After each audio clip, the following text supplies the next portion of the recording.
भाई ऐसा है कि मुसलमानों को वोटर लिस्ट में नाम रहने नहीं रहने से डरने की कोई जरूरत नहीं है।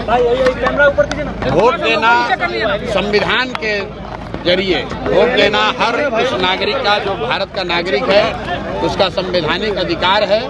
मैं मुसलमानों से इतना ही कहूँगा, ये मुसलमान और हिंदू का मामला नहीं। बिहार में हर वो गरीब जिसके पास पेपर शायद न हो, हर वो व्यक्ति 50 लाख से ज़्यादा बच्चे बिहार से बाहर मजदूरी करते हैं। उसमें सभी जाति, सभी धर्म के लोग हैं, सभी वर्ग के लोग हैं, इसलिए घबराने की जरूरत नहीं है। ऐसा होता है, ये एक तरह से भाजपा का षड्यंत्र है। वो कोशिश कर रहे हैं कि वो लोग जो भाजपा के खिलाफ वोट दे सकते हैं उनका नाम काटा जाए, लेकिन ये नाम काट नहीं पाएंगे। अगर आपको इलेक्शन कमीशन अभी आपका नाम काटने का धमकी दे रहा है या आपको डरा रहा है, तो आपको लगे रहना है। चुनाव आते आते सबका नाम शामिल होगा, जिसका नहीं होगा उसके लिए हम लोग लड़ाई लड़ेंगे, सारे दल वाले लड़ेंगे। इससे डरने की जरूरत नहीं है। आप डरिएगा तो सब कोई डराएगा। अपने हक के लिए आपको खड़ा होना है और वोट देना सबसे बड़ा अधिकार है।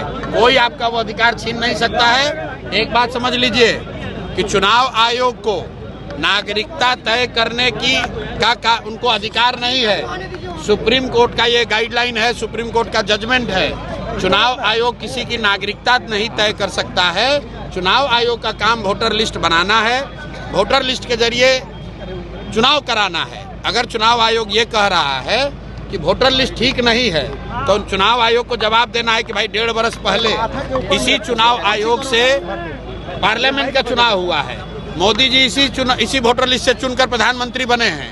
तो अगर वोटर लिस्ट खराब है, गलत है, तो मोदी जी क्या फिर से इस्तीफा देकर फिर से चुनाव लड़ेंगे? और अगर चुनाव आयोग ये कह रहा है कि लोकसभा चुनाव के बाद नेपाल से, बांग्लादेश से लोग आ गए, तो ये बताए कि भाई बिहार में सरकार किसकी है? भाजपा की है, नीतीश की है। तो ये भाजपा नीतीश के सरकार के रहते बांग्लादेश और नेपाल से लोग आए कैसे? तो भैया ये संभव नहीं है। ये शुरुआती गीदड़ भभकी है, इससे डरने की जरूरत नहीं है। जिसका नाम भी कट रहा है वो लाकर आप मिलिए। रुको भाई, साहेब सूत्र की जो बात कर रहे हैं, चुप रहो ना यार, पहले हमारा जवाब देने से पहले आप ही पूछ लीजिए।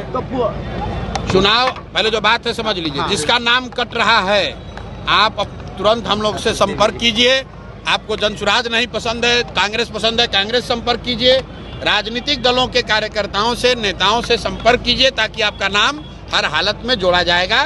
चुनाव आयोग आपका नागरिकता तय नहीं कर सकता है, ये उसके अधिकार क्षेत्र के बाहर का मामला है।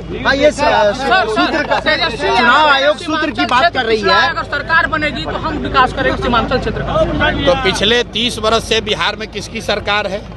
15 वर्ष लालू राबड़ी की सरकार थी, 3 वर्ष खुद तेजस्वी यादव डिप्टी सीएम थे। आप बताइए सीमांचल में एक भी बढ़िया स्कूल कॉलेज बनाया हो तेजस्वी यादव ने? तो राजद की सरकार ने यहाँ के बच्चों के लिए अगर पढ़ाई की व्यवस्था की हो, रोजगार की व्यवस्था की हो, यहाँ से पलायन रोकने के लिए कुछ काम किया हो? भाई 18 वर्ष कम थोड़ी ना होता है। 18 वर्ष जब आप सत्ता में थे तो सीमांचल के लोगों के लिए, युवाओं के लिए आपने क्या किया?